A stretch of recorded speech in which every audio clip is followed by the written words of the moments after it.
Hola muchachos, buenas tardes. Espero que estén bien, que se me escuche bien, ¿ya? Estamos justito en la hora que generalmente comenzamos la clase, son 25 para las 8, y me imagino que por ser día de vuelta de vacaciones, hola, gracias Tamara.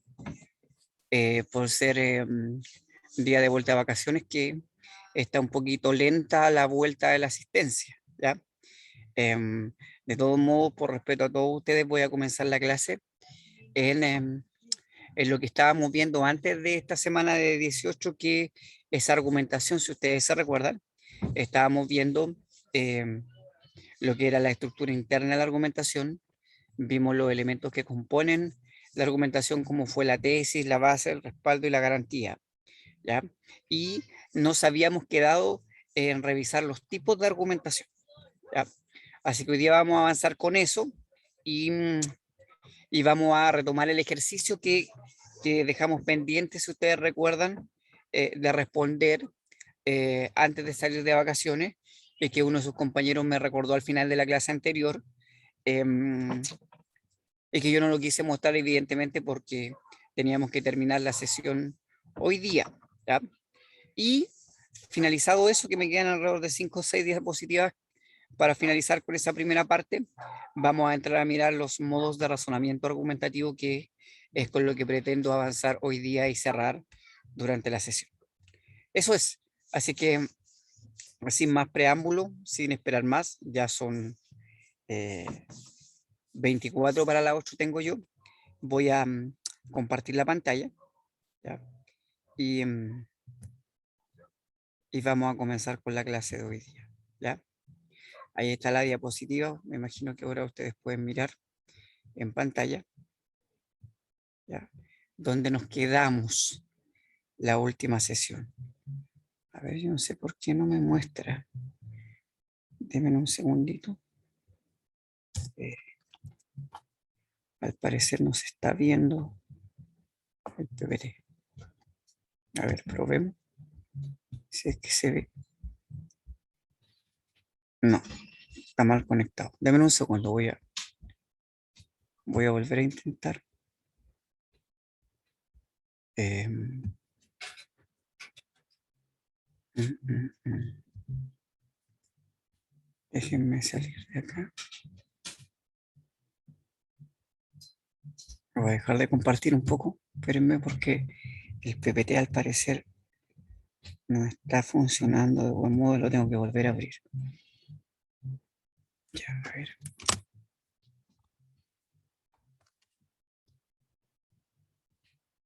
Ahora sí. Espero que funcione.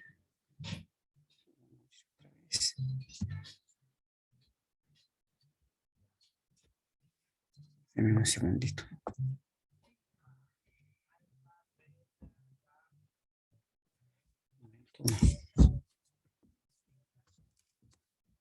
Cambiar de la entrada USB, no me está tomando, por eso no sé.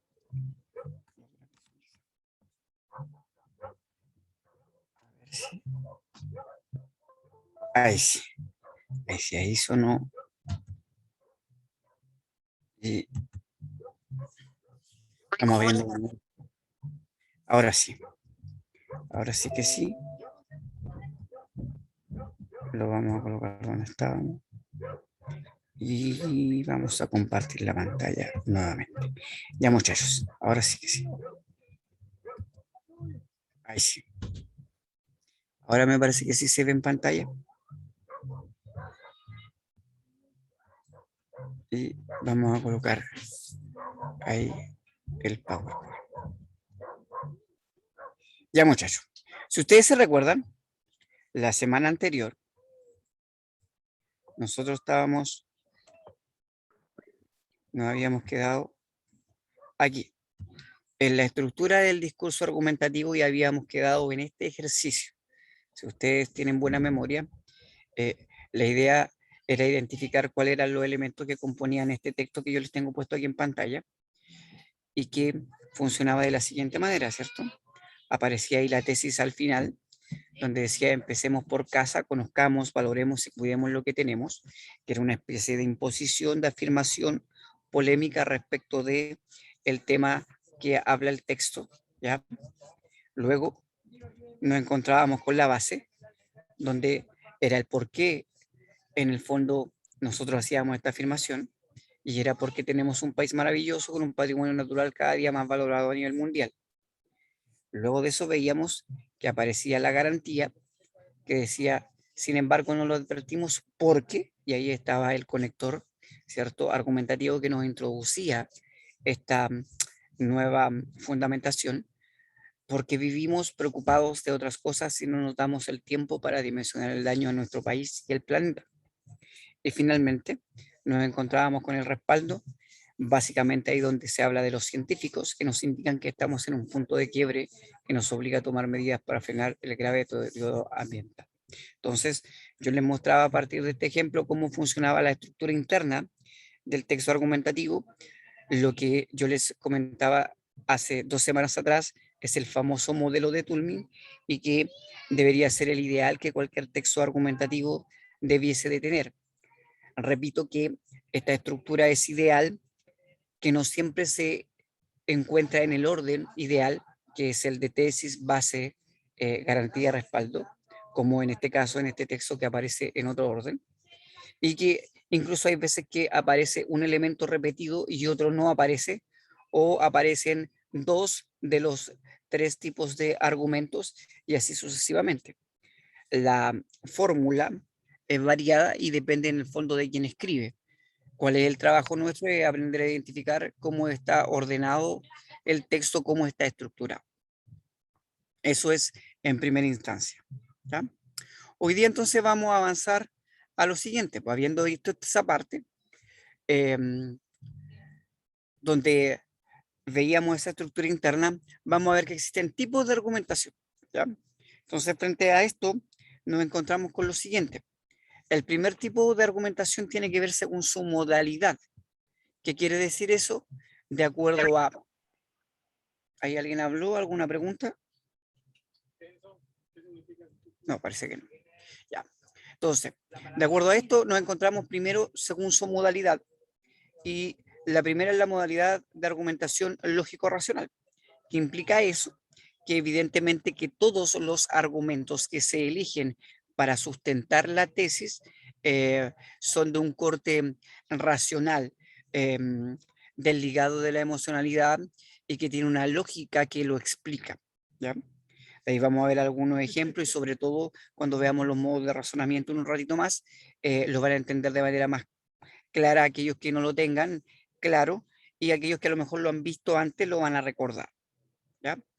Y el segundo es la argumentación retórico-persuasiva que generalmente uno se encuentra, por ejemplo, en la publicidad, y más que en la publicidad, yo les decía en algún momento en las campañas propagandísticas, como por ejemplo la que aparece aquí en la imagen del Hogar de Cristo, donde se apela básicamente a los sentimientos, a la emotividad, al que el lector o el que esté observando el mensaje se sienta identificado y responda a partir de eh, una cuestión desde la entraña, ¿cierto? Desde lo que le produzca ese mensaje que se le está transmitiendo desde el punto de vista de lo afectivo, más que desde lo racional. Esos son los dos tipos de argumentación que generalmente uno se encuentra a grandes rasgos. ¿Alguna duda ahí? ¿Algo que quieran preguntar?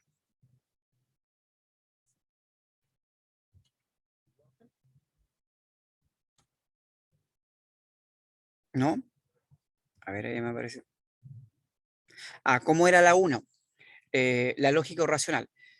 A ver, ahí cuando yo hablo de argumentación lógico-racional me refiero al hecho que todo, toda, todas las razones que yo voy a colocar en favor de una tesis tienen que ser del corte lógico, que tengan que tener alguna relación mental, más que una relación emocional. Por ejemplo, ¿ya? Eh, am, si a propósito del cambio climático, eh, si yo observo, por ejemplo, que ha habido un aumento en las temperaturas del planeta en los últimos 15 o 20 años, yo puedo observar, ¿cierto?, que ese aumento de las temperaturas tiene que ver con varios factores. Uno podría pensar, ¿cierto?, en el uso mayoritario de aerosoles, de algunos elementos en la agricultura, ¿cierto?, el aumento del efecto invernadero, el aumento de la contaminación de todos los niveles, tanto material como acústica, etcétera, etcétera. Entonces, todos esos elementos podrían funcionar como causales de este efecto que sería del cambio climático. Entonces, yo puedo entender racionalmente que hay una relación de causa y efecto entre un montón de causas que permiten llegar a ese efecto. Yo lo entiendo desde el punto de vista mental. Entiendo esa relación de causa-efecto entre los elementos y no tiene que ver con lo afectivo, porque el que yo sienta que eso es bueno o malo no va a cambiar las cosas. No sé si me explico a partir de ese ejemplo ahí el compañero que está preguntando y, y si hay alguno que no lo tuviese claro, le haya quedado claro ahora. ¿Ya? Eso es. Ya, qué bueno, ahí me contestan que sí, menos mal. Avanzo. Ya. Después están los tipos de argumentación según su estructura. Y aquí existen dos tipos de argumentación, la argumentación secuencial y la argumentación dialéctica. ¿Ya? Cuando hablamos de argumentación secuencial, hablamos que en el inicio del texto, cualquiera que sea, se presenta el tema polémico, el que usted se pudiera imaginar, por ejemplo, no sé, el uso de la marihuana con fines terapéuticos, eh, pensemos en la aplicación del aborto, en sus tres causales, que son como típicos temas que uno pudiera traer a colación y que son polémicos porque implican bastante diversidad de opiniones. ¿Ya? Yo presento el tema. Luego de eso, ¿cierto? Hago una afirmación respecto al tema. Estoy a favor, estoy en contra, me parece que es bueno, que me parece que es malo. Yo podría decir, por ejemplo, el aborto es bueno. Ya. Esa podría ser una afirmación polémica eh, que pudiera causar algún escozor en algunas personas. Y después viene la etapa de la demostración, que implica la etapa de la demostración en el desarrollo, donde yo presento los argumentos. Ahora, cada uno de esos argumentos, como aparece aquí, ¿ya? eh, todos ellos son a favor de esta tesis. Entonces, por eso que se llama argumentación secuencial, porque en el fondo el argumento 1 va a estar en base a la tesis, el argumento 2 también va a estar en base a la tesis, el argumento 3, el argumento 4, 5, todos los que yo vaya a ocupar funcionan como una secuencia numérica en la cual cada uno de los argumentos que yo voy agregando en el fondo sirven de sustento a esta afirmación o negación inicial que yo hago del tema polémico. No hay una contraposición de ideas. Todas las ideas están a favor solo de un punto de vista. Por eso se llama secuencial. Y finalmente, cuando llego a la conclusión, llego a repetir cuál es la idea principal que yo he querido demostrar a partir de toda esta secuencia de argumentos. ¿Ya? No hay un contraste de puntos de vista y por lo tanto esta argumentación secuencial uno pudiera decir que incluso es muy subjetiva. ¿Por qué muy subjetiva? Porque en el fondo defiende solo el punto de vista de aquel que está exponiendo. Eso es. No sé si hay alguna duda respecto de eso. Espero que no. Y bueno, y si la hay, cualquiera que la haya me pregunta, porque ahora voy a seguir con la argumentación dialéctica y seguramente le va a quedar mucho más claro también a partir de eso la secuencial. Por otra parte, cuando yo me encuentro con la argumentación dialéctica, yo hago lo mismo, presento el tema, que es un tema polémico al inicio, establezco frente a eso una tesis, que es decir, una afirmación que puede ser positiva o negativa respecto de ese tema, y al mismo tiempo presento la contraparte, es decir, la contratesis. Por ejemplo, si yo estuviera defendiendo esa afirmación que dije hace un rato de que el aborto es bueno, eh, porque podría decir yo, permite la expresión de la libertad que tiene la mujer sobre su propio cuerpo, que es un derecho inalienable que tiene todo ser humano de hacer lo que quiera con su humanidad. Yo podría colocar, ¿cierto? Eh, de vuelta una contratesis diciendo, hey, el aborto no es bueno, sino que es negativo porque independiente del derecho de que la mujer tiene sobre su cuerpo, esa vida que está en su vientre generándose no depende o esa vida no debiera depender de ella, sino que es un don que viene de la naturaleza, de Dios, de algo que usted pueda creer, lo que usted quiera, ¿ya? Etcétera, etcétera. Entonces ahí inmediatamente lo que yo hago es colocar una posición frente a la otra. Y por lo mismo, frente a cada una de las afirmaciones o negaciones que yo hago y que están de alguna manera discutiendo como si fuera un debate escrito, yo tengo que demostrar. ¿Y cómo lo demuestro? Con argumentos y contraargumentos. Entonces, por ejemplo, yo pudiera colocar a favor de la tesis un argumento 1 e inmediatamente a favor de la contratesis un contraargumento 1. Por lo tanto, por ejemplo, yo podría colocar un argumento a favor de la tesis, inmediatamente al frente un contraargumento que trate de refutar ese argumento. Y así sucesivamente. Por eso que se llama argumentación dialéctica, porque es como si estuviéramos haciendo un movimiento de zigzag, como el que hace el reloj cucú, ¿cierto? En el cual se va de un extremo a otro tratando de eh, tomar en cuenta la posición del contrario y dándole una respuesta, ¿ya? Ustedes pudieran ver cómo yo estoy haciendo el gesto con mis manos. Lamentablemente la cámara está mala. Yo le estaba haciendo el movimiento del reloj que el que hace, ¿cierto? De forma de péndulo. Esa es la idea que eh, tiene de por sí la argumentación eh, dialéctica, ¿ya? Y bueno, como todo tipo de texto, al final llega a una conclusión. Como en este caso, el que nos está exponiendo el texto lo que hace es tratar de mostrarnos eh, el punto a favor y el punto en contra respecto al tema que se está exponiendo. Generalmente la conclusión tiene dos opciones, o decantarse por alguna de las dos opciones que a él le parece la más adecuada, o dejarnos la libertad a nosotros de decidir qué queremos o qué consideramos que es mejor respecto al tema que se nos ha presentado. Entonces, en ese sentido, podríamos decir que es un poquitito más objetiva, no porque eh, no esté defendiendo una opinión, ¿ya? Sino porque en el fondo la presentación de las opiniones es un poco más equitativa y no solamente defiende un punto de vista, que es el que le interesa a aquel que está escribiendo. Eso es. ¿Alguna duda, chicos? Sé que es solo un esquema el que estoy mostrando, pero he tratado de resumir de manera muy breve cómo funciona a nivel general cada uno de los dos tipos de argumentación según la estructura que uno pudiera encontrarse. Bueno, de todos modos, está el micrófono abierto y evidentemente que el chat yo también aquí lo tengo abierto por si hay alguno que hace alguna pregunta. Estoy atento a contestarla si es que es necesario. Ya. Avanzo.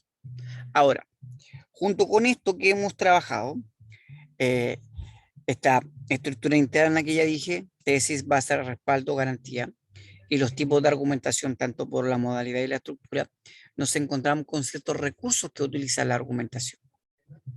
¿Qué es lo que vienen a hacer los recursos? Como acá aparece, ¿cierto?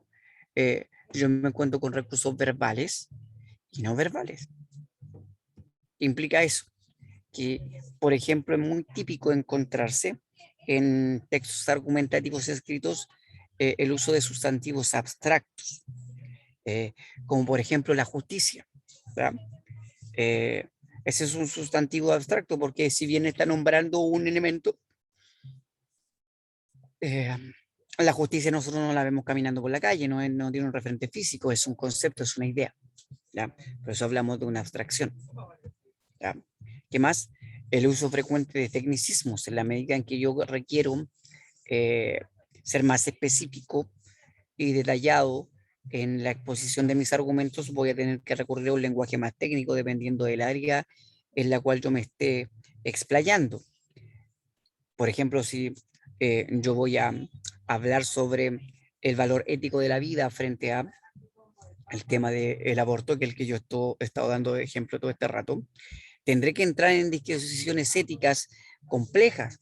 Tendré que estar a explicar, por ejemplo, cuál es la diferencia entre un cigoto, un homocigoto, una mérula, que son términos ya del ámbito de la ciencia de la biología, para poder intentar determinar desde dónde se produce o desde dónde se considera desde el punto de vista biológico que ahí existe un ser o existe simplemente una célula.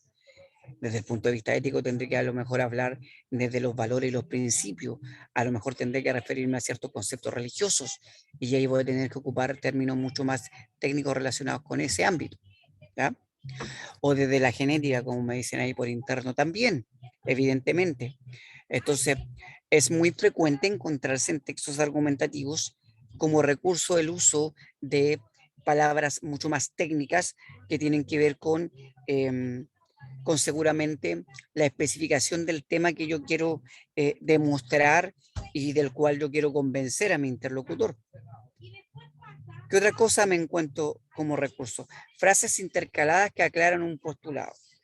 ¿Qué significan las clases intercaladas? Son aquellas frases que generalmente encontramos entre comas en las oraciones. Por ejemplo, eh, cuando yo era pequeño me acuerdo muy bien que cuando me hacían analizar las oraciones me explicaban que las frases intercaladas eran aquellas que presentan un dato que si está, aclara, pero si no está, eh, no es imprescindible su presencia. Me explico, por ejemplo, yo digo, Bernardo Higgins, coma, que nació en Chillán, coma, es el padre de la patria. Entonces, si yo le saco eso que nació en Chillán, que está introducido con un pronombre relativo que es el que, y yo digo Bernardo Higgins es el padre de la patria, la oración se sigue entendiendo por sí mismo. Lo que hace la frase intercalada es agregar un postulado que aclara o entrega alguna información adicional que permite complementar lo que yo estoy tratando de demostrar. Y eso es típico en los textos escritos. De hecho, es un, ¿cómo llamarlo? Es una típica falla que tiene mucha gente al redactar, que a medida que va escribiendo va agregando frases intercaladas y a medida que va agregando frases intercaladas y dentro de una frase intercalada va colocando otra y a veces otra dentro de como si fuera una especie de matrusca. Después cuando va a cerrar la oración, se perdió en el camino, no sabe dónde comenzó y termina no volviendo a la idea inicial y por lo tanto cuando uno lee finalmente no encuentra el cierre completo de la oración y la idea queda incompleta. No sé si me explico, si se logra entender lo que estoy tratando de decir. ¿Ya? Eso es típico de la gente que redacta, eh, sobre todo en Chile. ¿Ya? Eh, pecar, por decirlo de alguna manera, de aclarar demasiadas cosas y en el aclarar demasiadas cosas confunden y no cierran las oraciones. Ya, ¿qué más? Avanzo. Léxico oculto y predominancia de la función apelativa. Evidentemente que en los textos argumentativos yo me encuentro con un lenguaje mucho más cuidado, ¿ya? Mucho más específico y que adhiera al lenguaje más o al significado más literal de las palabras y evidentemente que hay una predominancia de la función apelativa en la medida en que puedo ocupar eh, alusiones directas desde el tú o el ustedes, ¿cierto? Cuando yo quiero convencer al interlocutor, ¿ya? Ocupo mucho la segunda persona. En este caso, hablando directamente a aquel que me está escuchando, que me está leyendo. Y evidentemente también existen conectores que permiten organizar y ordenar los párrafos que conforman la argumentación. Por ejemplo, en primer lugar, a continuación, luego, finalmente, que son conectores de orden. O, por ejemplo, conectores que introducen argumentos como el porque, ya que, debido a, en relación con, etcétera, etcétera. Son típicos conectores que me permiten de alguna manera identificar dónde están los argumentos y por otra parte cómo yo organizo la información desde lo cronológico. Recursos de calificación que aceptan o descartan las posiciones ajenas. Eso tiene que ver básicamente con la opinión, ¿cierto? El uso mucho del adjetivo calificativo. A eso se refiere. Me parece, estoy de acuerdo con, esto es mejor que esto otro en términos comparativos, etcétera, etcétera. uno pudiera encontrar expresiones como esas típicas que a mí me dan una idea de la opinión de quien está argumentando. Eso es. Ahora, recursos no verbales que tienen que ver básicamente con lo oral y que uno lo pudiera observar en un debate, por ejemplo, en una conversación en el día a día, están los gestos faciales. De hecho, ya lo vimos en clases anteriores, muchas veces uno dice algo, pero resulta que el gesto dice lo contrario. Entonces, cuando eso pasa, la credibilidad respecto de lo que se dice no es la misma, porque evidentemente que hay una incongruencia entre el gesto y lo que se dice, ¿ya? Por eso es importante que los gestos que vayan acompañando lo que se dice tengan congruencia. Distancias, que ya lo vimos, que tenía que ver con la proxémica, los movimientos corporales que tenían que ver con la kinésica, ¿ya? Los factores del entorno que tienen que ver con el contexto en el cual yo me encuentro, ¿ya? Y ahí hablábamos de adecuación, si ustedes se recuerdan, y el tema de las emociones, ¿ya? Evidentemente que un recurso argumentativo tiene que ver con la apelación al aspecto emotivo, y eso está relacionado con lo que dije al principio hoy día, la argumentación de tipo retórico persuasiva, ¿ya? Emotivo, afectiva, por decirlo de algún modo, en donde ya no se requiere una relación lógica, sino que se requiere impactar al otro desde lo que siente y desde lo que lo pueda conmover. Esa es la clave. ¿Ya? Y eso en definitiva son los recursos en general que uno puede ir encontrando y que complementan de algún modo el texto y que uno no puede ver en un texto escrito a partir de los elementos paralingüísticos que los trabajamos en clases anteriores. ¿Se acuerdan? Los puntos, las comas, los signos de interrogación, las interjecciones, etcétera, etcétera. Y, eh, y que en el fondo nos muestran estos elementos no verbales que son el complemento de lo verbal. Ya.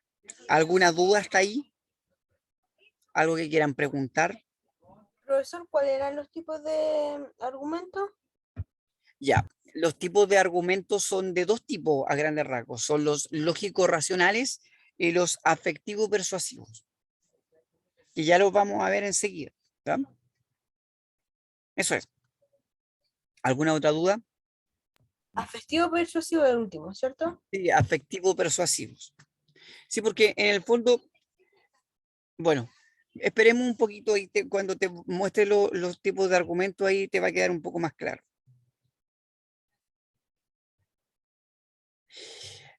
Ahí por interno me dicen los no verbales pueden aparecer en la PDT, ¿cierto? Por ejemplo, los diálogos donde nos dicen qué hacen los personajes, claro, claro, evidentemente, por ejemplo, en un diálogo pudiera aparecer entre paréntesis alguna aclaración como se hace en las obras de teatro, o yo cuando esté leyendo un diálogo o esté leyendo un texto me tengo que fijar en los signos de puntuación. Por ejemplo, si hay puntos suspensivos, yo voy a entender que ahí hay un silencio y hay un espacio en el cual a mí me están diciendo que se está produciendo ese silencio. Como yo interpreto ese silencio, lo interpreto de acuerdo a lo que se está diciendo, es decir, el contexto, la situación que nos está narrando. Como cuando de repente uno llega a un lugar y no sé si le ha pasado que está todo en silencio, pero un silencio tranquilo. Y otras veces uno llega a un lugar y hay un silencio que es un silencio incómodo, un silencio que se presiente o se siente en el aire, eh, que no es el normal, que algo que está sucediendo ahí que no es bueno. Bueno, ese tipo de silencios se entienden o no de acuerdo a la situación en la que uno se encuentra. Exacto, como me dice alguien, ahí como cuando la mamá está enojada, como cuando uno, por ejemplo, sabe que metió la pata, ¿cierto? Y, y como que uno no quiere mirar porque sabe que a la primera palabra que salga de la boca le van a dar con un sablazo, por decirlo de alguna manera, eh, eh, porque lo van a retar, los van a castigar, entonces mejor uno calladito, calladito se ve más lindo, decía mi mamá, y, y así uno a veces salvaguarda ciertas situaciones. ¿Ya? Eso, tiene que ver con eso. ¿Ya? Eso es. Voy a avanzar. Entonces, ¿ya?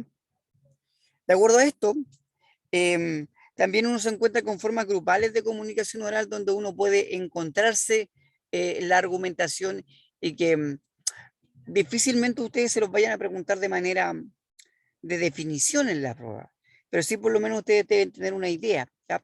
En este caso nos encontramos con el foro, ¿ya? En donde un amplio número de personas discuten sobre temas de interés actual de manera libre e informal, y la discusión es coordinada por un moderador. Por ejemplo, en Internet hoy día uno se encuentra con comunidades donde se hacen foros respecto de un tema, ¿ya?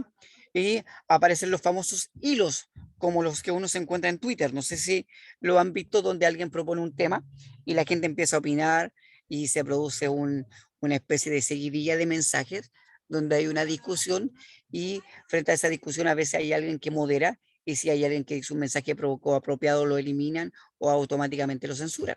¿Ya? ¿Ya? Sí, a veces pasa que hay puras peleas y es muy tóxico, me dicen ahí por interno. Sí, de hecho, a mí me provoca un poquitito de distancia el entrar en esos debates, sobre todo en plataforma o en, no sé si llamarlo plataforma, en redes sociales como Twitter, ¿cierto?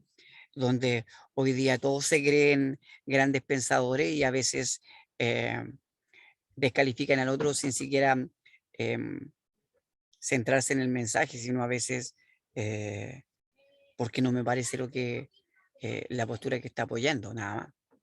En fin, pero un foro funciona de esa manera, ¿ya? Generalmente cuando está estructurado en alguna página hay alguien que modera, es decir, que regula que los mensajes no pasen de cierta línea. Es como cuando en Facebook, no sé si les ha pasado, se ingresan a un grupo y les colocan al inicio que uno tiene que respetar ciertas normas de convivencia, y esas normas de convivencia están dadas por no emitir mensajes groseros, en ciertos planos de respeto, que uno pueda colaborar con la página y no solamente esté ahí como alguien pasivo, etcétera, etcétera. Entonces, eso en el fondo incentiva un foro de una manera mucho más dinámica, y, y que aportan más eh, que a uno le provoquen cierto mala experiencia. Por otra parte está el debate, ¿ya? Y evidentemente acá en el debate un grupo reducido trata un tema polémico frente al cual los integrantes tienen opiniones opuestas. En el fondo, un debate se trata de un tema en el cual se enfrentan posturas contrarias, y obviamente es una discusión formal que está reglamentada, de hecho tiene ciertos momentos, tiene una estructura, y a partir de esa estructura hay un moderador que conduce las intervenciones de parte de aquellos que están defendiendo las posturas que se están enfrentando, ¿ya? Yo no sé si a usted le ha tocado alguna vez ser observador de algún debate o ser participante de algún debate. Y Profesor, una consulta. ¿El moderador tiene que hacer preguntas a las personas que están discutiendo o proponiendo una postura? no, no, no, no, no, no. Lo que hace el moderador en el fondo en un debate es establecer los tiempos de intervención, y, em, y decirle o preocuparse de que la gente discuta en ciertos términos eh, de formalidad que no impliquen un ataque personal, sino que tengan que ver con la discusión de las ideas, ¿ya? Pero el moderador no tiene la función de estar preguntando, ¿ya? A menos eh, que, por ejemplo, alguno de los participantes pida alguna aclaración de alguna idea y el moderador intente interpretar la aclaración que se está pidiendo, pero más allá de eso, no. El moderador no pregunta ni interviene más allá de eso, o por lo menos eso es lo que debería hacer. Eso es. Después, por otra parte, está el panel, que el panel es una cuestión más compleja porque hay un grupo de expertos que dialoga ante el grupo en torno a un tema determinado. Por ejemplo, no sé, como cuando pasa en la televisión y a propósito de, no sé, se me ocurre a mí, ayer o antes de ayer hubo una, una erupción volcánica en España, si no me mal recuerdo, eh, y, por ejemplo, podrían llamar a un programa de televisión a un grupo de expertos, unos 4 o 5 que sean expertos en fenómenos climatológicos, en geografía, en plagas tectónicas, etcétera, etcétera, y debatan de cuáles podrían ser las razones por las cuales este volcán entró en erupción ahora, y cuáles son, por ejemplo, las posibles consecuencias desde distintos puntos de vista de esa erupción volcánica. Entonces ahí son personas que saben, que hablan sobre un tema y el resto nos dedicamos a escuchar. ¿Puede haber o no, puede haber controversia? Sí, dependiendo del tema del cual se esté discutiendo. Y en segundo lugar, em, ¿puede considerar la presencia del moderador? Sí. em, y básicamente aquí el moderador lo que hace es pasarle la palabra a uno a otro. Y ahí en este caso, el moderador en un panel tiene un rol un poquito más activo porque ahí sí podría preguntar, porque en el fondo es indagar de manera más específica sobre el tema del que se está hablando. Incluso el moderador en este caso debiera ser alguien que maneje medianamente el tema del cual se está discutiendo, ¿ya? O del cual se está dialogando. Y sí, le comento ahí a la persona que me preguntó por interno si en España fue que hubo una erupción volcánica, no me acuerdo eh, cuál es la zona geográfica, pero me pareció que verlo ayer en televisión eh, o antes de ayer, no recuerdo muy bien, ¿ya? Y no me acuerdo en qué zona es. ¿Ya? En las Islas Canarias, ah, gracias. Sí, sí, por ahí era cerca de una isla. Ya. Y después está la mesa redonda donde hay especialistas que exponen y dialogan sus diferentes puntos de vista en forma sucesiva sobre un determinado tema, el cual no necesariamente es controversial. Entonces, en una mesa redonda no tiene el tema de un panel porque en un panel podemos estar discutiendo y no hay una estructura establecida. No es que haya un turno para cada persona, sino que de acuerdo a cómo se va dando la dinámica, van interviniendo los que van a participar de esta conversación. En cambio, en la mesa redonda sí hay turnos y de forma sucesiva se va hablando sobre un determinado tema. ¿Puede uno haber confrontación de ideas? Sí. Y también interviene un moderador, también interviene básicamente el que le va dando la posta a aquellos que van interviniendo. Em, Eso es. em, a veces el panel em, es muy similar a lo que es la mesa redonda, ¿ya? La diferencia, insisto, tiene que ver básicamente con los turnos y la dinámica de la discusión que se puede ir dando. Eso es. ¿Alguna duda? ¿Algo que quieran preguntar?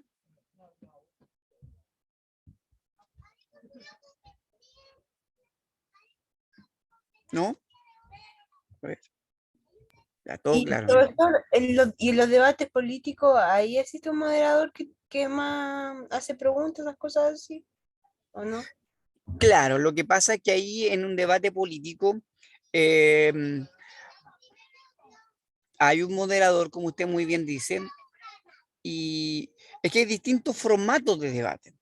Em, yo diría que el debate que uno ve en televisión generalmente no tiene una estructura de debate, porque lo que hacen, en definitiva, por lo menos en nuestro país, es colocar a unos 4, 5, 6, 7, los candidatos que sean, y se le empieza a preguntar sobre diversos temas de interés público, y, y son los periodistas que están preguntando sobre esos temas los que intentan colocar en jaque a estos personajes respecto a los temas que a ellos les interesan. Pero exactamente como dice por interno, de que debatan efectivamente los candidatos sobre el punto de vista que cada uno tiene respecto de un tema, eso se ve poco. De hecho, la mayoría de las veces eh, los candidatos tienen puntos de vista muy similares respecto a los mismos temas. Las diferencias son mínimas. Entonces, uno más que ver un debate en televisión en este país, desde el punto de vista político, ve, como dice alguien por ahí, como una especie de entrevista grupal, en la cual cada uno expone su punto de vista y pocas veces se atacan o intentan refutar la postura del que está al lado. Eh, Además, para que ustedes sepan, lamentablemente en nuestro país, cuando los candidatos van a los debates, en la mayoría de los casos ya los temas los tienen más o menos estudiados y las preguntas que le pudieran hacer ya más o menos las tienen todas establecidas de antemano, entonces no hay mucha sorpresa. Es raro que algún periodista salga con alguna pregunta que sea más creativa y que sea más aguda y que apunte a algún tema de interés que realmente sea controversial y que a la población le interese. ¿Ya? Sí, sí, alguien me pregunta si podríamos considerarlo un foro. Sí, yo creo que sí. Yo creo que más que debate, lo que uno ve hoy día en el ámbito político son foros, ¿ya? Orales. Ujú. Y me preguntan ahí si tolerancia cero sería como una mesa redonda. Sí, yo te diría que tolerancia cero es una mesa redonda porque en el fondo los que están ahí son personas que generalmente no son expertas, pero que participan de algún tema y hay dos o tres personas que le van preguntando a aquello y se les va dando de manera escalonada la voz a cada uno de los participantes. Sí, yo diría que en ese caso tolerancia cero funciona de esa manera. Aunque no sé si ya ese programa está al aire, ¿ah? Eh, no, no lo tengo muy claro. Lamentablemente yo aquí en donde vivo, Chilevisión, la recepción del canal ese donde se veía ese programa no es muy buena y de repente se escucha bien y de repente no muy bien, así que yo no lo veo tanto. ¿Ya? Eh, y, prefiero tener televisión por internet que me resulta mucho más barata que contratar un cable. Entonces, por lo tanto, no tengo canales de cable tradicionales. Me dedico a ver otras cosas. En fin, a veces los programas extranjeros son más entretenidos que los chilenos. Me imagino que a ustedes les debe pasar lo mismo. ¿Ya? Mucho televisión chilena no veo. Ya, salgamos de ahí y avancemos. Creo que por lo menos, al parecer, a partir de lo que ustedes me preguntan y lo que yo les he explicado, se entendieron la idea. Ya, a ver, ¿qué me queda? Entonces, vamos con la síntesis de lo que comenzamos la última clase y lo que hemos visto en este ratito para ir cerrando por hoy día esta primera parte. ¿Ya? Entonces, importante, ideas que les tienen que quedar en la cabeza, que la argumentación está presente en gran parte de las actividades discursivas que realizamos diariamente. Em, la argumentación es una acción, es una actividad que es frecuente todos los días, desde que nos encontramos a veces con el compañero de clase en el colegio y discutimos sobre si hubo penal o no hubo penal en la jugada del partido del fin de semana, sobre todo los hombres, ¿cierto? Que somos más futboleros, no digo que las niñas no lo sean hoy día, son mucho más futboleras que antes, pero eh, generalmente los hombres somos más apasionados en eso. O por ejemplo, no sé, la discusión que de repente pudieran tener las chiquillas en un recreo sobre, no sé, la tarea que tienen que realizar para algún ramo y cómo ponerse de acuerdo para estructurar el trabajo, etcétera, etcétera. Las discusiones pueden ser variadas todos los días de manera improvisada o de manera prevista, ¿ya? ¿Qué más? En el discurso argumentativo, el emisor busca convencer o persuadir a su receptor acerca de la validez de una idea o afirmación. Y bueno, evidentemente que de acuerdo a la naturaleza del tema que yo voy a tratar, voy a intentar convencer desde el punto de vista racional o persuadir desde el punto de vista afectivo. ¿Ya? Luego, la estructura del discurso argumentativo, la estructura interna, está dada por la tesis, que era esta afirmación o negación acerca de un tema polémico, sobre la base que era el primer argumento y que era el más obvio y que tenía que ver con el porqué de la tesis, si ustedes se recuerdan. Después estaba la garantía, que era la explicación que se da de la pertinencia de la base en relación a la tesis, o sea, en el fondo es el vínculo, la conexión que se hace respecto de la tesis, en el fondo es la explicación de por qué la base es pertinente a la tesis. Y por último, el respaldo, que es ese dato objetivo eh, que yo tomo en cuenta para poder sustentar mi afirmación, llámense encuestas, gráficos, estadísticas, estudios de organizaciones versadas en el tema, la opinión de algún experto en el área que pueda servir como sustento, etcétera, etcétera. La tesis puede formularse al inicio o al final de la argumentación, o incluso puede omitirse de modo que el receptor sea quien tenga que inferirla. Entonces, la tesis es algo que, si está al inicio, establecemos que el texto es de estructura deductiva. Si está al final, establecemos que el texto es de estructura inductiva, ¿ya? Si está al medio, el texto se llama encuadrado, ¿ya? Y si no está la tesis escrita, yo debo de inferir, es decir, debo de darme cuenta a partir de los argumentos que aparecen en el relato, cuál es la afirmación que se está defendiendo y que no está dicha, pero que yo tengo que saber dilucidar. ¿Ok? Dos tipos de argumentación son la lógico-racional, la retórico-persuasiva, eso desde el punto de vista de la modalidad, y desde el punto de vista de la estructura era la secuencial y la dialéctica. Y existen diversas técnicas orales de argumentación como el foro, como el debate, como la mesa redonda y el panel, sin perjuicio de que puedan existir otras técnicas, pero esas son como las más comunes que uno pudiera encontrarse. ¿Ya? Ya, entiendo. No se preocupe, Constanza. Eh, la dejaré presente para que esté tranquila. ¿Ya?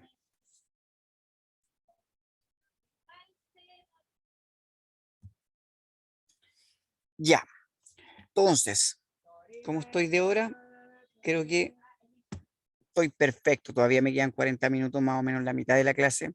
Es lo que yo quería llegar a mostrar hoy día en esta primera parte. Entonces, si ustedes se recuerdan, yo la clase anterior al 18 les había presentado este ejercicio tipo PSU, donde aparece esta canción y donde la pregunta era cuál es la tesis que defiende el emisor frente a su amada. ¿Ya?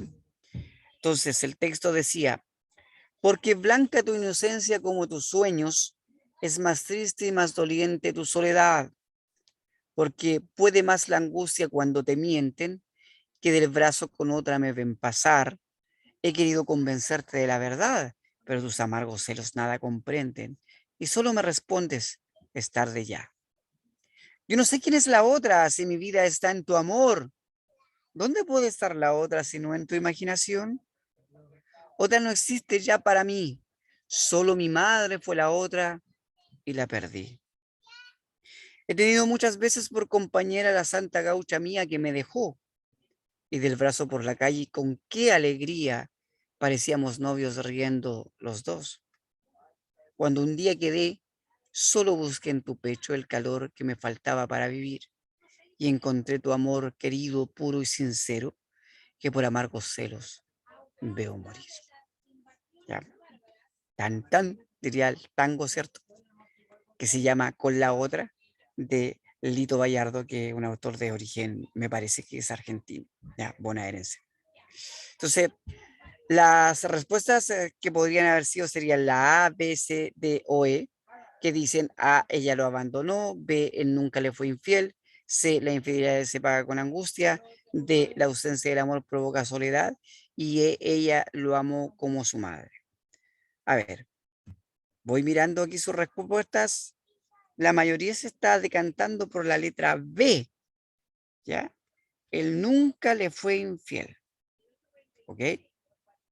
¿Por qué hay alguno que me podría escribir o me podría decir, creen que es la letra B?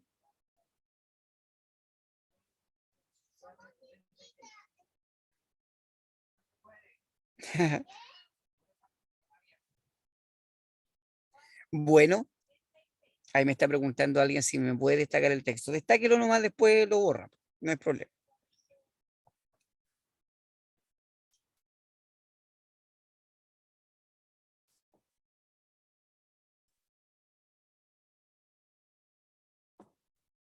Y ahí alguien me dice, ¿por qué él está defendiendo su postura con argumentos de que jamás la ha engañado? Además Ya, dice que le mienten a ella y que lo está engañando. También sale la parte que dice, amargos celos veo morir, que se refiere que solamente son celos, por eso cree que le está engañando. ya. Ah, ya, ahí me hizo un cuadradito ahí el compañero. Y ahí dice, he querido convencerte de la verdad, pero tus amargos celos nada comprenden y solo me respondes, es tarde ya.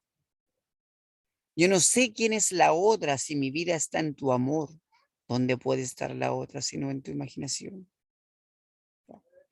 ¿Dónde está la clave ahí? ¿Será la pregunta la que nos da una pista de cuál es la afirmación de fondo? ¿Qué creen ustedes? ¿Es la pregunta la que nos da la pista?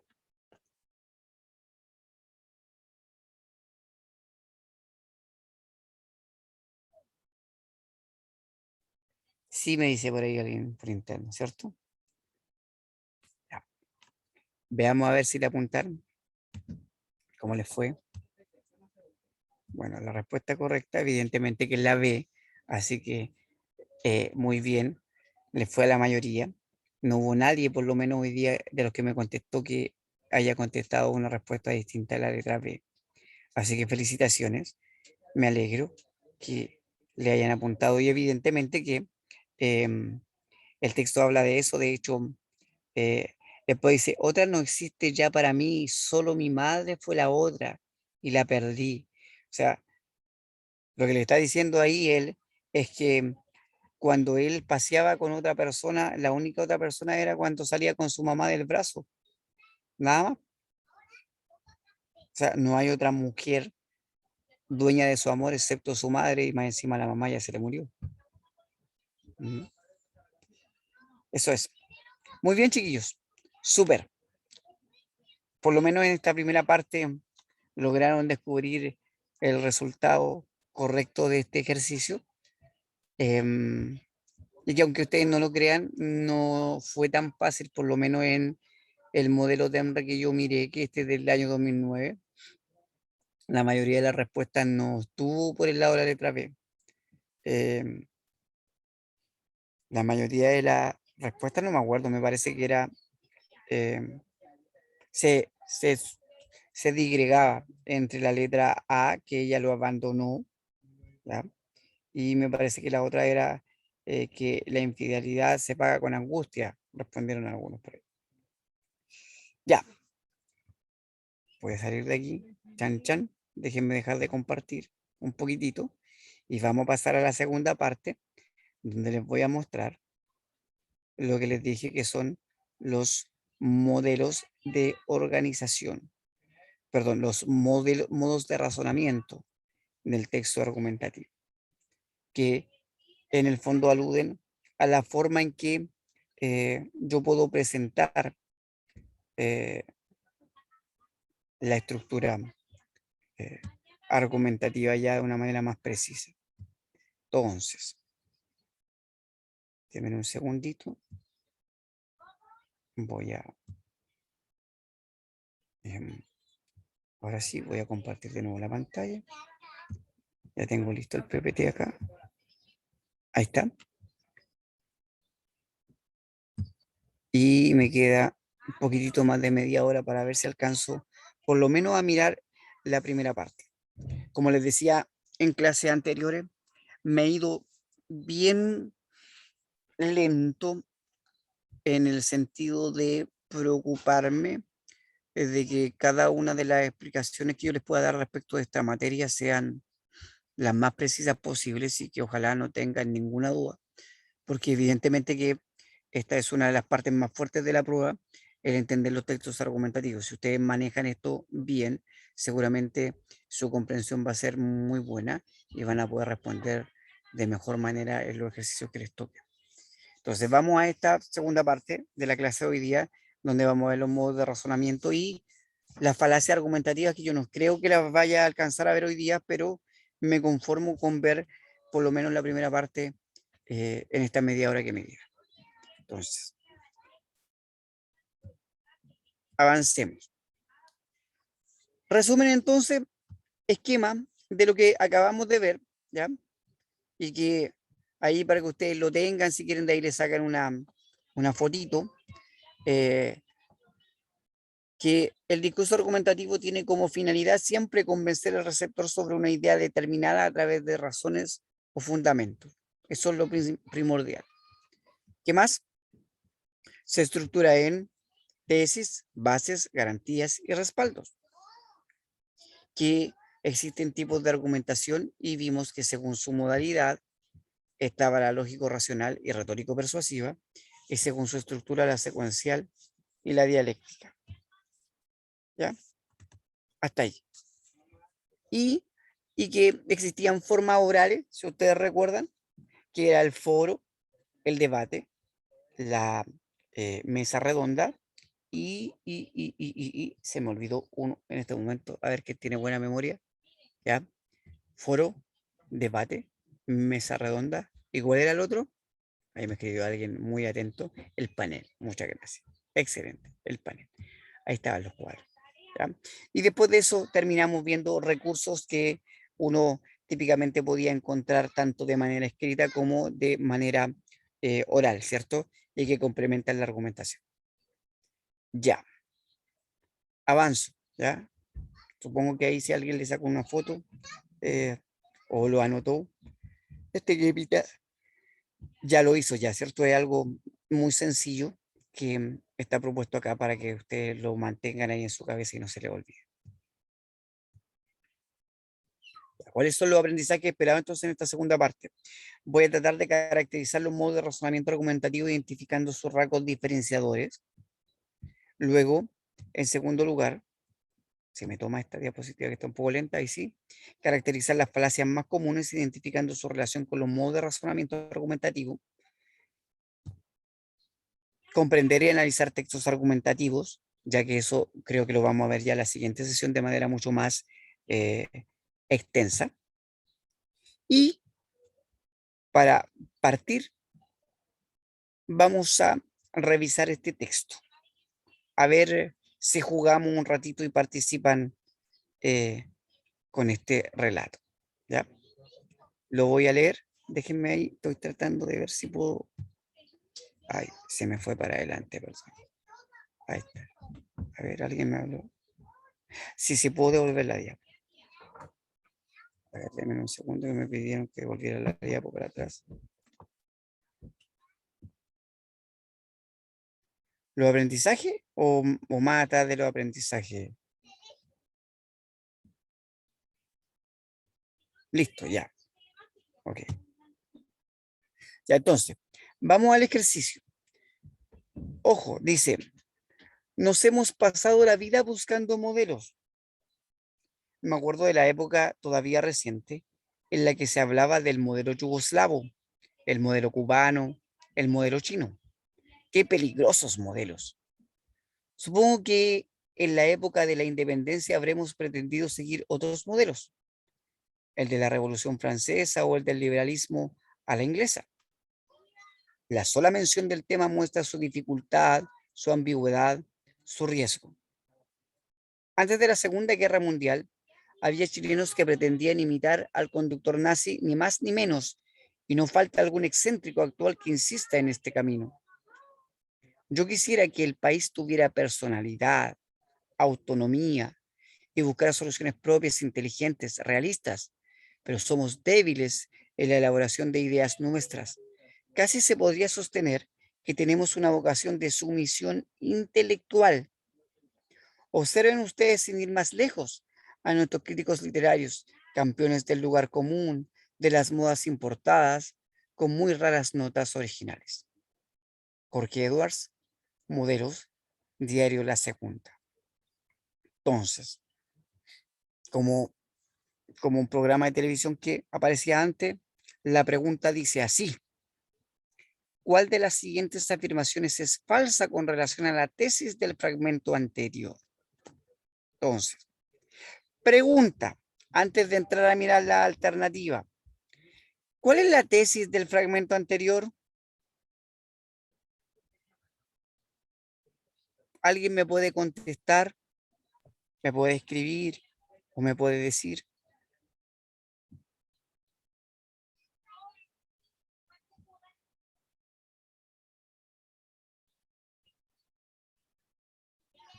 Que Chile siempre está dependiendo del exterior, nunca hace algo por sí mismo, es decir, ya depende sea de manera económica, intelectualmente.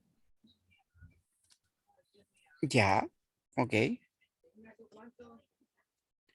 Ya, el modelo de Chile extranjero, me dice alguien por interno. El Chile que nunca piensa un modelo propio. Ya, por ahí va. Sí, bien, súper. Somos débiles en la elaboración de ideas propias. Ujú, ya. Por lo tanto, me están preguntando cuál es la afirmación que es falsa respecto de esa tesis. Entonces, se estaban dando cuenta que yo lo estoy tratando de llevar a pensar qué es la clave del enunciado para poder contestar. Ya, entonces ahí me contesta alguien por interno: en Chile no hay originalidad y pensamientos propios. Ya, entonces veo que se están decantando por la letra D. Ya, evidentemente que no les voy a dar la respuesta como siempre lo hago, ya, pero me parece que por lo menos en primera instancia su análisis es bastante acertado, ya, así que no voy a emitir más juicios y simplemente voy a reafirmar cuando llegue a la diapositiva final si es que acertaron o no, ¿ok? Eso es, ya, voy a avanzar. Vamos, entonces, vamos a ver los modos de razonamiento argumentativo y las falacias argumentativas que son el centro de todo esto. Entonces, vamos a los modos de razonamiento argumentativo. A ver, antes de entrar a mirar el primer modo de razonamiento, vamos a intentar definir qué es un modo de razonamiento, ¿ya? A ver, en palabras súper sencillas, cuando yo escribo cualquier texto, yo puedo tener la información que voy a transmitir. Puedo, en el caso de un texto argumentativo, tener claro cuál es la postura que voy a defender. Pero hay un elemento que yo tengo que considerar en tercer lugar, aparte de esos dos que les nombré, que es cómo voy a presentar esa información de acuerdo al público que tengo y de acuerdo a la naturaleza del tema que estoy tratando. Entonces, evidentemente que van a haber algunos temas que van a ser más complejos de presentar que otros.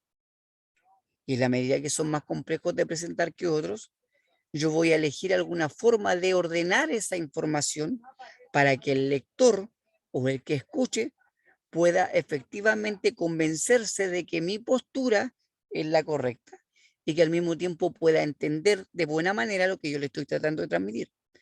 Por lo tanto, un modo de razonamiento corresponde a el modo en que yo presento la información, el orden en que yo presento la información, la estructura que yo ocupo para presentar la información y que eso sea la más adecuada de acuerdo a el tema y el público al cual yo estoy intentando convencer de ese tema. Ya, espero que se haya entendido a grandes rasgos cómo consideramos un modelo de organización. ¿Ya? Eso es, o un modo de razonamiento, perdón. De acuerdo a esto, entonces, el primer gran razonamiento lógico, racional, vendría a ser el razonamiento por analogía. Entonces, antes de entrar a ver la definición y ver los ejemplos, ¿alguien tiene alguna idea de qué es una analogía? Está comparando con otro objeto, por decirlo así. Ya, bien, primer acercamiento correcto, muy bien. Em, Evidentemente que una analogía es una comparación. Em, Puede ser una comparación de ideas, puede ser una comparación de distintos objetos, como me escribe alguien aquí por interno. eh, ¿Ok? Pero ese es un primer acercamiento, una primera definición que está bien, pero que es incompleta. ¿Ya? Si bien ustedes aportan dos elementos ahí, que es la comparación y que es de distintos objetos o distintos elementos, le falta la parte más esencial. y que voy a intentar explicar ahora, pero por lo menos ustedes tienen una buena base para entrar a observar que es una analogía. Vamos a mirar. Miren, según la definición mucho más del libro, ¿ya? Consiste en identificar relaciones de semejanza entre dos realidades u objetos, como ustedes me dijeron. O sea, comparamos dos realidades o dos objetos o dos ideas, ¿ya? Y de esta manera se asume que la tesis que fue válida en una situación puede serlo también en la otra. O bien, que las bases utilizadas en un caso, perdón, pueden ser aplicadas en otro, gracias a las similitudes observadas. O sea, en el fondo, una analogía es cuando yo comparo dos realidades, dos situaciones, dos objetos que aparentemente no tienen nada que ver uno con los otros, pero que al afirmar algo respecto de uno, esa afirmación también me sirve para el otro. Y por lo tanto, aunque son de naturaleza totalmente distintas, las afirmaciones o las tesis que yo pueda realizar respecto de ellos, al compararlos, funcionan. Eso es. Ahora, vamos a mirar un ejemplo. Y a partir del ejemplo espero yo que quede mucho más clara la definición que yo acabo de hacer. ¿Ya? A ver, vean la siguiente ilustración. En términos esquemáticos, una analogía funciona como A constituye una tesis válida, semejanza con B, que es un elemento totalmente distinto, y que la tesis también tiene validez en este caso, como les decía. O sea, la afirmación que yo hago de la situación A me sirve también para la situación B, aunque la situación B no tenga nada que ver con la situación A. Esa es la clave. Entonces, veamos un ejemplo. A ver si me deja entrar el ejemplo. Hoy no sé por qué no me deja. Déjenme salir de aquí. Ah, aquí está el ejemplo. Ya, ahí lo voy a ver. Entonces, miren, fíjense en el texto. Dice, se habla mucho de que tenemos que lograr calidad en el ámbito educativo de nuestro país, pero no está claro a qué se está refiriendo. Cabe preguntarse, ¿se puede disponer de un sistema educacional de alta calidad sin que lo presidan universidades que marquen la tónica de excelencia por alcanzar? Para que existan universidades óptimas se requiere de un suministro constante. Harvard y Yale, Oxford o Cambridge no se inventan de la nada, amén de experiencias seculares, pluralidad y respeto por el conocimiento. Estas presuponen establecimientos secundarios que seleccionan y promueven a sus mejores talentos y los adiestran a fin de que calcen eventualmente en instituciones de este nivel y rigor. Llama la atención que en nuestro país las últimas iniciativas debatidas no estén por fortalecer aún más a las instituciones universitarias que estarían más cerca de los estándares de excelencia internacional mostrados por Harvard y Oxford. Debería ser así. Alfredo Jocelyn Colt, excelencia educacional, la tercera. Entonces, ¿cuál es la analogía que se está haciendo acá, muchachos? ¿Qué cosas se están comparando? Los estándares de excelencia entre las universidades extranjeras y las de nuestro país. Sí, una columna y me están preguntando por interno, sí, es un texto. Sí, los estándares de excelencia me dice acá. ¿Y qué es lo que me dice respecto del estándar de excelencia de Harvard, Yale, Oxford, Cambridge?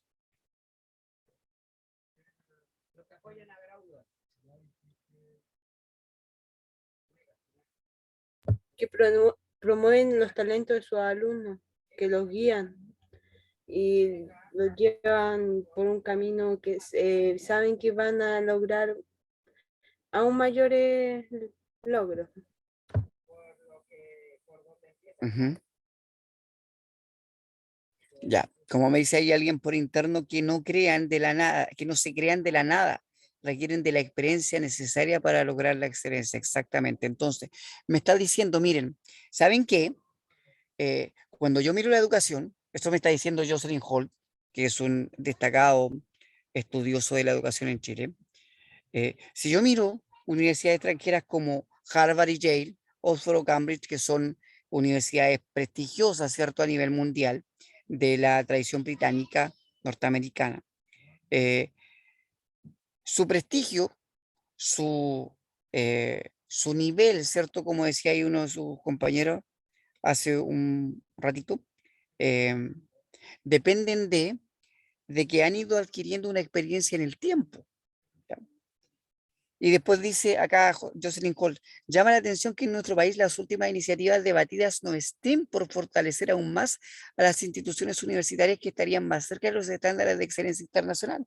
O sea, que en Chile, en vez de promover el que las universidades que se basan en esta experiencia con el tiempo y que por eso tienen grandes estándares, tal como los pudieran tener las universidades extranjeras como las que se nombran ahí, eh, en vez de fortalecerlo para que la afirmación de que la experiencia sirve de mucho en universidades como Harvard, al mismo tiempo como las universidades en Chile, ¿cierto?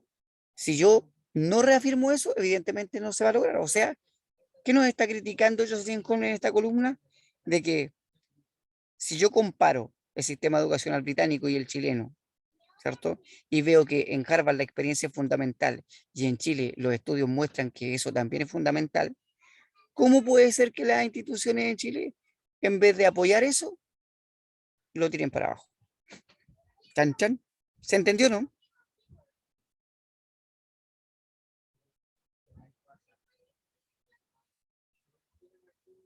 Sí, qué bueno. Ya. Entonces, en el fondo, repito, lo que hace acá es comparar dos objetos o dos elementos que aparentemente no tienen relación, aparte de que, no sé, Harvard y Yale puede ser universidad, al igual como podría ser en Chile la Universidad de Chile la Universidad Católica, ya los dos son universidades, pero en términos comparativos hay un mundo de diferencia. Sin embargo, tanto en Chile como en Gran Bretaña o en Estados Unidos, yo ya no me acuerdo aquí, Harvard y Yale, Oxford y Cambridge, cuál es de cuál, ¿ya? Eh,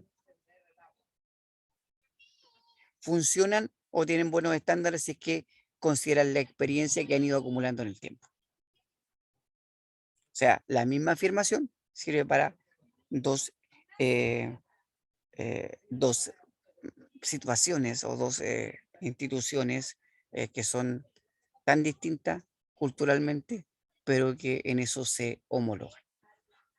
Ya, voy a salir de ahí. Deme un segundito. Ay, no sé por qué no me tomo. Vamos al segundo razonamiento, ¿ya? Al razonamiento por generalización. Y así como voy, creo que voy a llegar hoy día hasta este razonamiento nomás porque eh, ya me está pillando la hora y bueno, prefiero irme lento pero seguro. Ya. Cuando hablamos de razonamiento por generalización, hablamos de lo siguiente, que a partir de la observación de algunos elementos se establece una tesis que considera la generalidad de dichos elementos. Para que la tesis sea válida se deben considerar casos verdaderamente representativos. Y aquí está la clave, ¿ya? Para que yo pueda generalizar, es decir, para que yo pueda, lo voy a decir en palabras de buen chileno, meter en el mismo saco a una mayoría, ¿ya? Esa mayoría debe de ser representativa de lo que yo estoy diciendo, porque si no la generalización se me cae y lo que yo digo resulta ser falaz. ¿Me explico? Y caigo en una falacia argumentativa que a lo mejor ustedes han escuchado que se llama generalización apresurada. ¿Cómo evito caer en la generalización apresurada? ¿Cómo evito, por ejemplo, escuchar frases como las que uno escucha a veces en televisión? ¿Saben qué? La juventud se está perdiendo en las redes sociales, ¿ya? Cuando yo escucho eso, digo, pero ¿cómo es posible? Sí, lo dice el nombre apresurada, como comentan por internet. ¿Cómo es posible que alguien diga la juventud se está perdiendo? Ahí en ese concepto, la juventud está metiéndolos a todos, cuando en el fondo no son todos. Entonces, ya desde el punto de vista de la construcción de esa oración, la afirmación resulta ser falaz, es decir, no verdadera, ¿ya?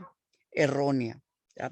Ahora, para que esa afirmación fuese verdadera, tendría que yo tener un número establecido de cuántos son los jóvenes, pongámosle 100.000, 200.000, 500.000, y que el 50% más uno esté perdido. Ahí puedo decir, y ni siquiera puedo decir la juventud, sino puedo decir la mayoría de la juventud está perdida, aunque esa mayoría sea apenas un 50% más uno. Por lo tanto, cuando hablo de representatividad, hablamos de un porcentaje que efectivamente sea considerado de un modo tal que me permita eh, decir algo con sustento, porque si no, no me funciona. Vamos a la siguiente ilustración. Entonces, si yo tengo A, tengo C, tengo B, tengo A,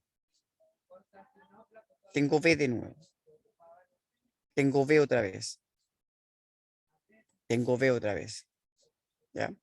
Entonces yo puedo decir que, como tesis general, ¿ya? Que, ¿cierto? La mayoría de los componentes de esta ilustración eh, son B. Obviamente que no puedo decir que todos son B, pero sí puedo decir que la mayoría son B, porque si yo los cuento, ¿cuántos elementos hay ahí? 7. Y de esos 7, 4, que es más del 50% es B. Por lo tanto, esa afirmación resulta una generalización correcta. Vamos al ejemplo. Ya, déjenme salir de aquí. No sé por qué no me deja. Ahí está. Ya. Entonces, vamos al ejemplo. Ahí yo me encuentro con un grupo de jóvenes que está en la plaza. Sí, sí puedo volver después, no hay problema. Que dice, la gestión del presidente de curso ha perdido popularidad en los últimos 2 meses. No será elegido nuevamente. Afirma ahí la persona. Y le pregunta a la otra chica, ¿cómo lo sabes? Y ella le contesta, realizamos una encuesta la semana pasada. 6 de 10 compañeros no aprobaron su liderazgo. Entonces, ¿qué les parece? ¿Esa generalización es correcta?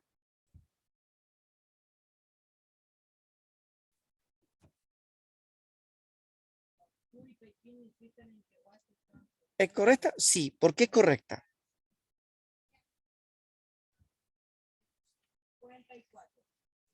Porque no habla como en general, dice que ha bajado la popularidad nomás. Ya.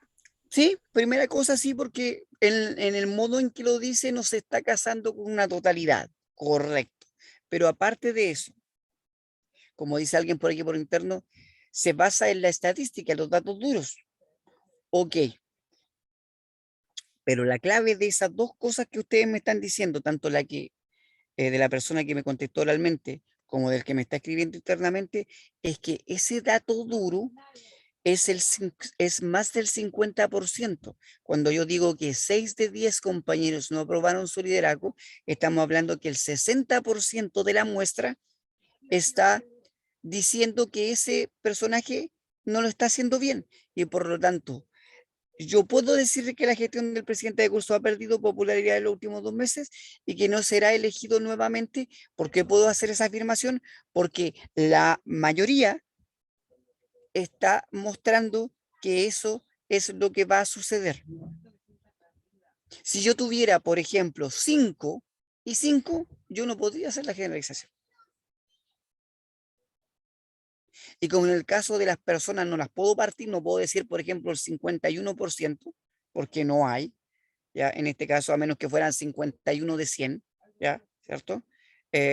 No funcionaría. Pero en el caso de 10 personas, evidentemente que 5 son igual, no puedo hacer la generalización. 4 en ningún caso, porque es menos del 50%, pero 6 sí, porque ya pasé el 50%. Entonces ahí yo puedo hacer la generalización. Entonces tengo que tener cuidado con eso. Por eso que es muy importante, y con esto voy a cerrar y vuelvo al tiro la diapositiva atrás que me pidió el compañero que quería verla. Por eso que es muy importante cuando yo escucho a veces en televisión, escucho encuestas o leo datos en algún medio de comunicación, preguntarse qué nivel de representatividad tienen esos datos que me están mostrando. Les doy un caso súper claro. No sé si ustedes se recuerdan en la última elección presidencial, a propósito que ahora a fin de año viene de nuevo una elección presidencial, eh, estaba muy bien posicionada en la encuesta inicialmente una señora que se llama Beatriz Sánchez, ustedes recuerdan, una periodista que se lanzó a presidenta de la República. Pero resulta que en los últimos 2 meses de campaña más o menos, empezaron a salir unas encuestas que decían de que al parecer ella no tenía tantas votaciones como se creía que tenía y que los porcentajes no eran tan altos como se creía que tenía, que lo que produjo eso en la opinión pública, un imaginario social, eso significa una imagen social de que al parecer este, esta persona que iba tan bien parece que no iba tan bien. Entonces mucha gente, cuando fue a votar, teniendo esa idea en la cabeza, seguramente dijo, pucha, parece que esta señora que parece que iba a ganar y que era por quien yo iba a votar, parece que no va tan bien, mejor no voto por ella, mejor voto por este otro. Y eso le hizo un flaco favor a ella y hizo que su votación efectivamente en la recta final bajase. Sin embargo, nadie se preguntó o nadie expuso a la opinión pública el siguiente hecho, que era muy sencillo de hacerlo. Esta siguiente reflexión es, ¿dónde estaban hechas esas encuestas? Esas encuestas se hicieron a toda la población. Esas encuestas representaban la opinión de gente de estratos bajos, medios y altos, o eran encuestas que se hacían de Plaza Italia hacia arriba en Santiago y no en otro lugar. ¿Qué me dicen ustedes?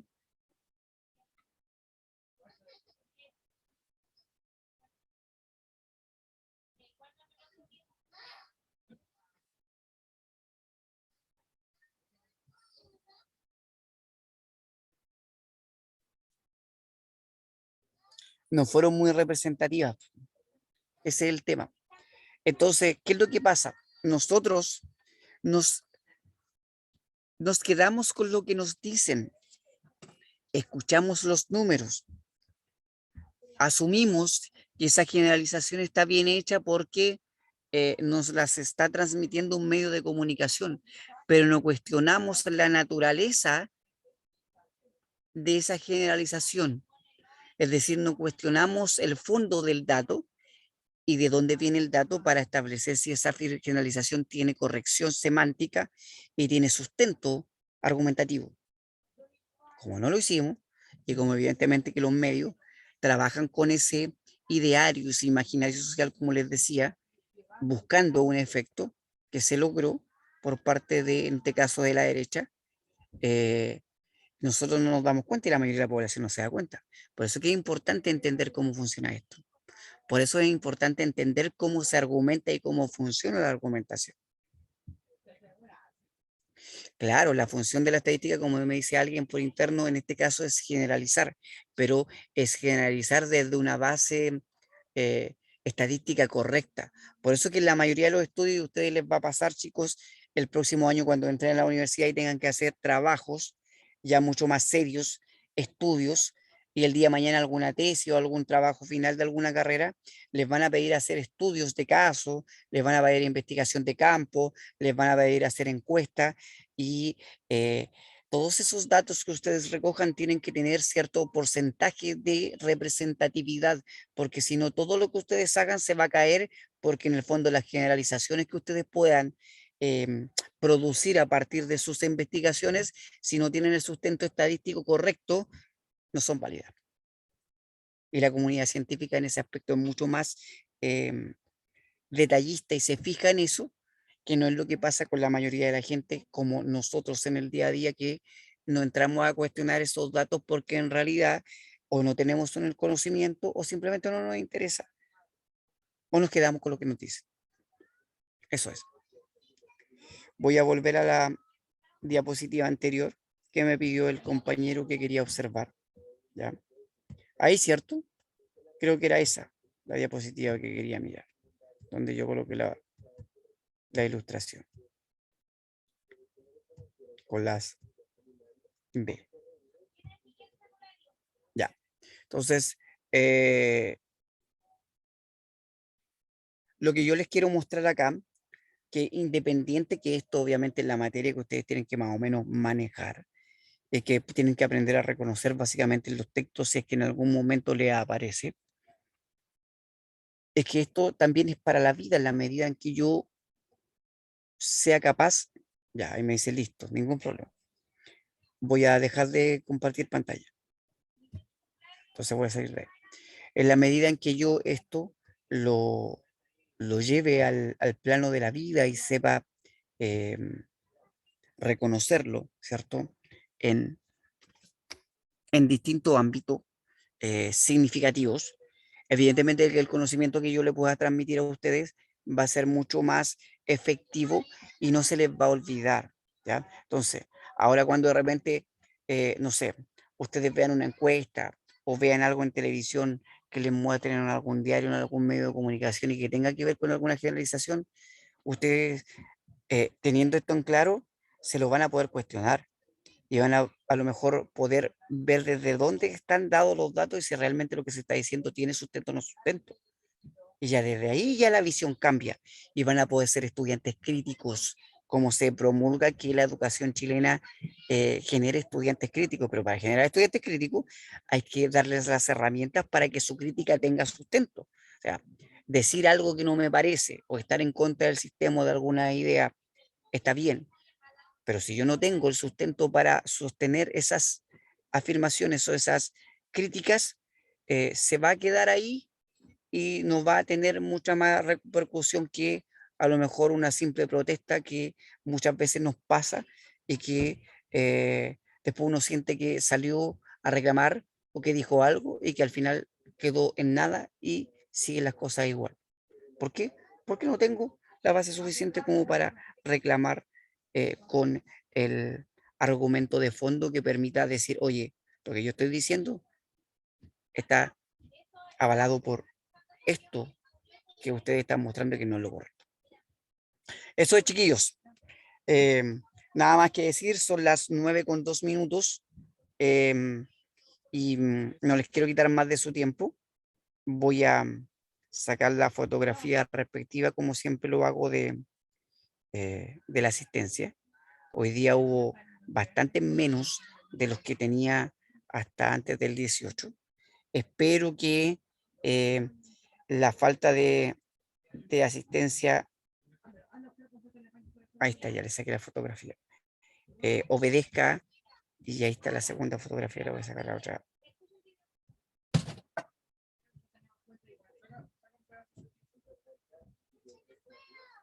Ya, ahí sí. Espero que la falta de asistencia tenga que ver con, me escribe alguien por interno, los efectos del 18 pueden ser, claro, pues ya estamos recién a día lunes y, y hay algunos que a lo mejor hoy día prefirieron descansar y no asistir a la clase. En fin, espero que ojalá vuelvan la próxima semana, aunque la próxima semana puedo tener la repercusión del 18 chico. Espero que no esté así. ¿Ya? Ya, muchachos y muchachas, un gusto, como siempre, de poder tener la clase con ustedes. Espero que se haya atendido todo de buena manera y nos vemos la siguiente oportunidad. La próxima semana voy a partir la clase antes de seguir con la materia, echándole una miradita a sus resultados a nivel general de los dos ensayos que han realizado, que me entregaron los datos hoy día de cómo le había ido en la última evaluación que hicieron hace poco. ¿Ya? Eso es, para ver cómo están y dónde podemos hincar el diente si es que hay algún elemento que sea importante de poder trabajar. Ya, chicos, cuídense, que tengan muy buena semana. Nos vemos.